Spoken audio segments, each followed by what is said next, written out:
अगर हम लोग बात करें फॉर एग्जांपल कि how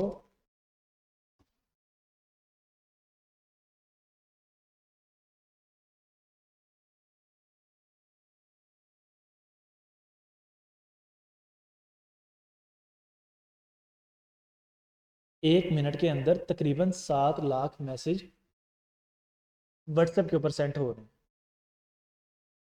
all across the world. अब अगर हमें कोई ऐसा डाटा स्ट्रक्चर बनाना पड़ जाए कि जिसके अंदर ये मतलब फॉर एग्जांपल अगर व्हाट्सएप का क्लोन बनाना पड़ जाए और हमें खुद से वेरिएबल डिफाइन करने पड़े इसका डाटा स्टोर करने के लिए, तो कितना कम्प्लेक्स टास्क होगा कि हमें एक मिनट के अंदर अंदर 7 लाख वेरिएबल बनाना।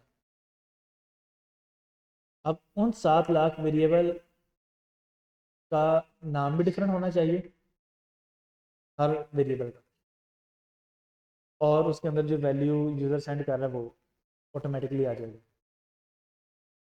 अब 7 लाख वेरिएबल एक मिनट में बनाने पड़ने हैं, इसका मतलब है कि एक दिन के अंदर लाइक बिलियन वेरिएबल बन जाएंगे। या अगर हमें इस तरह से डाटा स्टोर करना है तो हमारे पास सबसे पहले तो हमें डेली बैठ के इतने वेरिएबल के नाम सोचने पड़ेंगे। फिर हमें कोई ऐसे डेवलपर चाहिए जो साथ साथ ये वेरिएबल बनाए, क्योंकि वेरिएबल ऑटोमेटिकली तो बन नहीं रहे अभी तक जो हम लोगों ने टूल पढ़े हैं।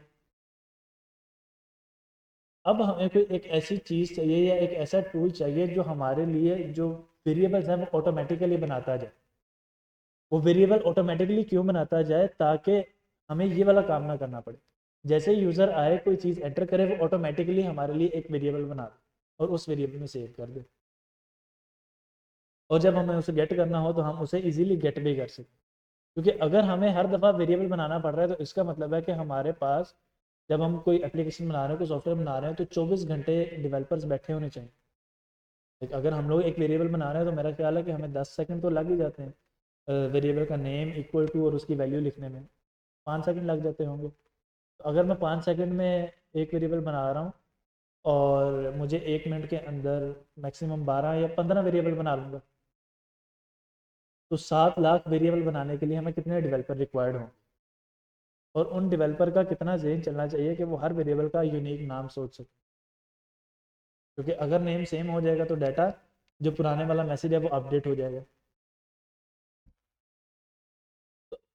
और इसी तरह अगर मैसेज की बात कर रहे हैं, कोई नई प्रोडक्ट कोई नई वीडियो यूट्यूब के ऊपर अपलोड हो रही है, या उसके अलावा कोई नई प्रोफाइल बन रही है आपके प्लेटफॉर्म पे, ई कॉमर्स प्लेटफॉर्म है, सोशल मीडिया प्लेटफॉर्म है, कोई नई प्रोफाइल बन रही है या कोई भी काम ऐसा हो रहा है जिसमें एक नई एडिशन हो रही है, कोई नया स्टूडेंट इनरोल हो रहा है कोर्स में, तो ऑन आप लोगों के इवन जो मोबाइल के अंदर कॉन्टैक्ट एप्लीकेशन है उसके अंदर आप लोग कोई नया नंबर सेव कर रहे हो, तो उसके लिए आपको अलग से उसी वक्त वेरिएबल बनाना पड़े, तो बड़े मसले हैं। तो बैकएंड पे हर टाइम डेवलपर बैठा हो जो ये काम कर रहा हो। तो अब इस चीज़ से बचने के लिए कि जब हमारे पास बहुत सारा डाटा आ सकता है और हमें उस डाटा की लेंथ के बारे में आइडिया नहीं है, तो एक डाटा स्ट्रक्चर इंट्रोड्यूस करवाया गया विच इज़ लिस्ट, दूसरी प्रोग्रामिंग लैंग्वेजेस में जिसे हम लोग एरे बोलते हैं। पाइथन में उसी चीज़ का नाम लिस्ट है। अब लिस्ट क्या करती है, लिस्ट हमारे पास एक ऐसा डाटा स्ट्रक्चर है जिसके अंदर हम लोग डाटा स्टोर करवा सकते हैं। जैसे फॉर एग्जांपल मैं यहाँ पर उसको नाम दे देता हूँ list is equal data type है तो ये नाम li1 इज इक्वल टू। अब जैसे हम लोगों ने स्ट्रिंग डाटा टाइप को डिफाइन करना था तो हमें अपने कंपाइलर को बताना पड़ा कि ये जो हमारा है ये अल्फ़ाबेटिक और न्यूमेरिक डाटा टाइप का मिक्सचर हो सकता है, स्ट्रिंग डाटा टाइप जिसे हम लोग बोल रहे हैं।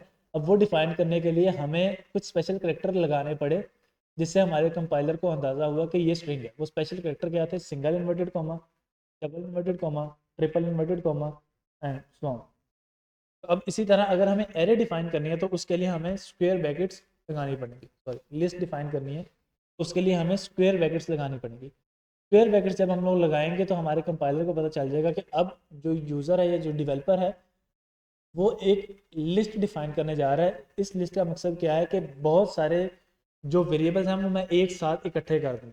बहुत सारे वेरिएबल का मतलब है कि अगर मुझे 50 बंदों का नाम सेव करवाना है, 10 बंदों का नाम सेव करवाना है, 15 बंदों का नाम सेव करवाना है, तो मैं एक साथ ही करूँगा। लाइक ए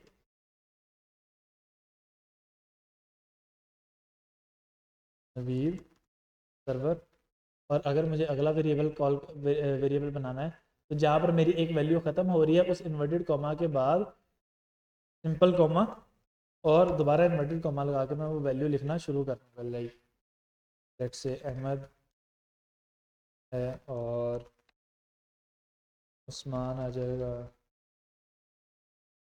देन दर्जे आ जाएंगे and so on the list goes on. कि अब हम लोग जितने मर्जी वेरिएबल बनाते हैं, अब हमें हर वेरिएबल का यूनिक नाम सोचने की ज़रूरत नहीं है, क्योंकि लिस्ट ने हमारे लिए ये काम आसान कर दिया। अब ये लिस्ट काम कैसे कर रही है बैकएंड पे ये भी हम लोग समझते हैं, लेकिन फिलहाल लिस्ट हमारा मसला क्या हल कर रही है कि जो हमें हर दफ़ा एक नया वेरिएबल का नाम सोचने की ज़रूरत पड़ रही थी for same type of data या same kind of data.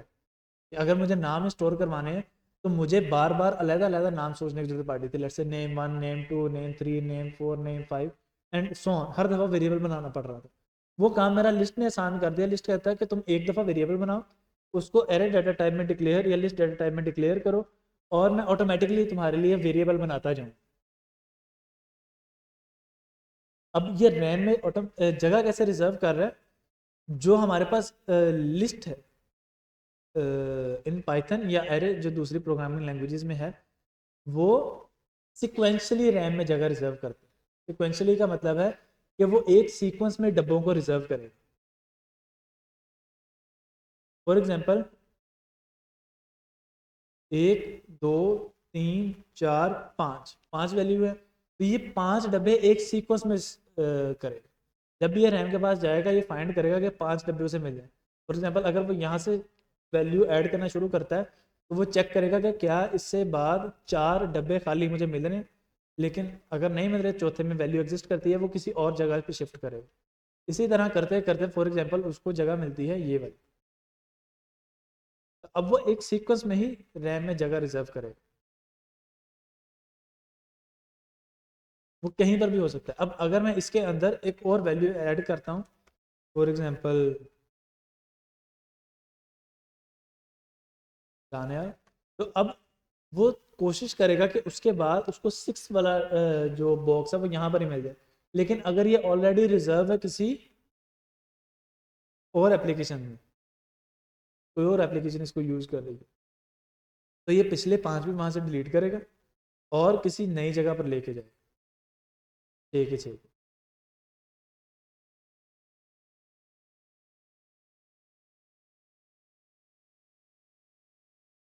Like वो सीक्वेंस सेम रखेगा, जितने मर्जी वेरिएबल बन जाए वो रैम में एक सीक्वेंस के साथ ही काम कर रहे होंगे। अगर 6 वेरिएबल हैं तो 6 सीक्वेंस के साथ ही डब्बे रिजर्व होंगे। नॉर्मली अगर हम लोग वेरिएबल डिक्लेयर कर रहे हैं तो वो रैंडमली कहीं पर भी जगह मिलेगी वहाँ जाकर डाटा स्टोर कर देंगे। एरे एक सीक्वेंस में ही डाटा स्टोर करेगा। अब एरे को प्रिंट कैसे करवाना है या लिस्ट को प्रिंट कैसे करवाना है, जैसे हम लोग नॉर्मल वेरिएबल को कॉल कर रहे हैं, प्रिंट li1, मेरे पास वो पूरी की पूरी लिस्ट आ गई। लेकिन एट ए टाइम हमें पूरी की पूरी लिस्ट नहीं भी चाहिए होती, बाजू बात हमें लिस्ट में से सिर्फ एक मेंबर रिक्वायर्ड होता है जिसका हमें डाटा चाहिए, तो उस काम के लिए हमें लिस्ट में से एक एक डाटा निकालना पड़ेगा। अब लिस्ट में से एक एक डाटा निकालते वक्त हमें डेवलपर से पूछा कि भाई अब लिस्ट में हमने डाटा स्टोर करवा दिया, इसको एक एक करके गेट कैसे करेंगे। तो उन्होंने क्या किया कि हर एलिमेंट को एक यूनिक इंडेक्स असाइन कर दी, कि जितने भी एलिमेंट बने उनको एक यूनिक इंडेक्स असाइन कर दिया। अब इंडेक्स क्या है, index is a number which always start from 0। ये काउंटिंग है जो 0 से शुरू होगी, इंडेक्स। अब इसका मतलब है कि पहले वाले एलिमेंट को हमारे जो नाम दिया गया या जो इंडेक्स दिया गया वो 0 है, लेकिन उसके बाद जितने भी इंडेक्स आएंगे वो एक के डिफरेंस के साथ हैं। मतलब 0 के बाद 1, 2, 3, 4, 5, 6, 7 एंड सो ऑन। ये नहीं हो सकता 0 के बाद 5, 9, 11 फिर 12, 13, 14। इंडेक्स हमेशा सीक्वेंस के साथ ही हों। हाँ, हम उन्हें गेट करते वक्त अलग अपनी पोजीशन के हिसाब से गेट कर सकते हैं अपनी मर्जी के लिहाज से, लेकिन जब हम लोग उसको देखेंगे पूरी एरे के लिहाज से तो वो इसी सीक्वेंस को फॉलो करेगा। तो इंडेक्स की डेफिनेशन क्या है कि index is a number which start from 0 and increment by 1। And is unique for every element of an list और अरे। ये यूनिक होगा हर एलिमेंट के लिए। अब चूंकि ये यूनिक है हर एलिमेंट के लिए, तो ऑटोमेटिकली जो हमारा प्रॉब्लम था हर दफ़ा सोचना कि नाम क्या रखें, वो रिजॉल्व हो गया। और जो हमें टेंशन थी कि रैम में जगह कैसे रिजर्व होगी, डाटा कैसे गेट करेंगे, वो भी हमारा सॉल्व कर दिया। उन्होंने कहा कि आप इंडेक्स के थ्रू डाटा गेट कर सकते हो। फॉर एग्जांपल मैं यहाँ पे कहता हूँ लिस्ट और लेट्स ज़ीरो, तो ज़ीरो इंडेक्स पर जो वैल्यू पड़ी है, फर्स्ट इंडेक्स पर जो वैल्यू पड़ी है, फिफ्थ इंडेक्स पर जो वैल्यू पड़ी,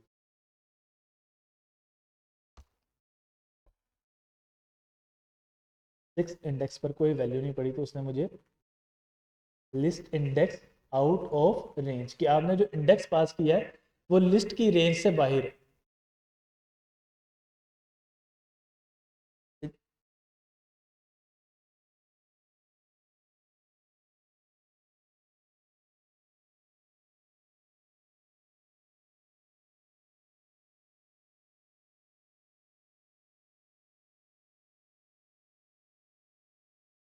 मैं आपको अब ये जो हमारा रैम है ना, रैम में हर ब्लॉक का एक कोई ना कोई यूनिक हेक्स कोड है।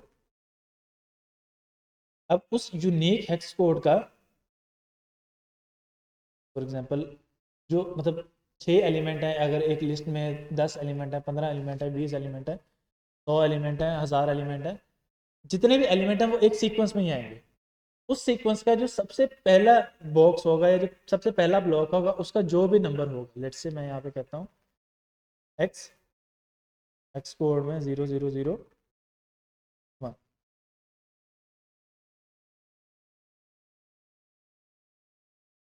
ये।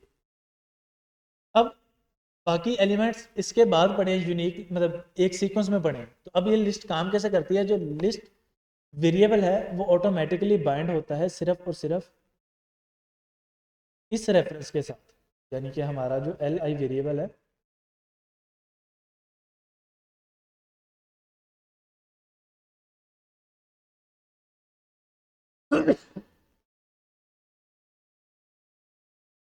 वो बाइंड होगा इस एक रेफरेंस के साथ।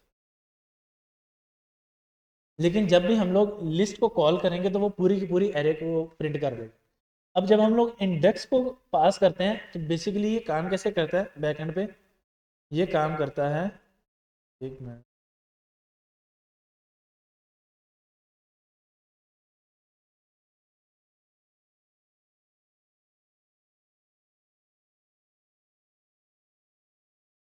अब मैंने एक वेरिएबल बनाया, सॉरी एल आई वन, और इसको इंडेक्स पास किया 0। तो अब ये बैकएंड पे काम कैसे कर रहा है कि जो हमारे पास रेफरेंस था which is x penta 01 plus index, अब इस वक्त इंडेक्स क्या है? 0। मैं इसे यहाँ पर ही 0 कर देता हूँ और ये इक्वल हो जाएगा।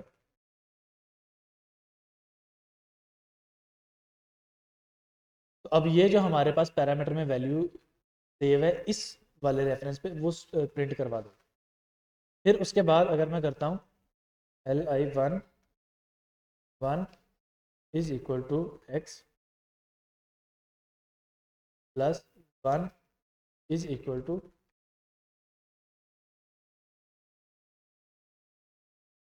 1 + 1 2 हो जाएगा। अब 2, इसका मतलब है कि इसके बाद वाले एलिमेंट में जो वैल्यू सेव है।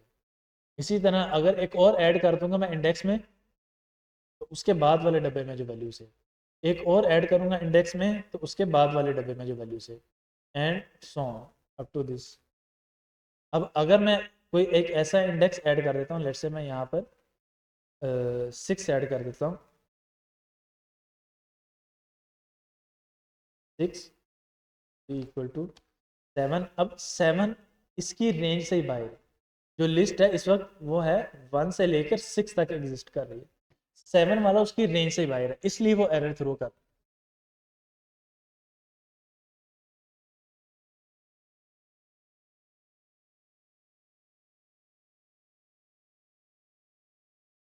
आसान हो जाए फिर आगे।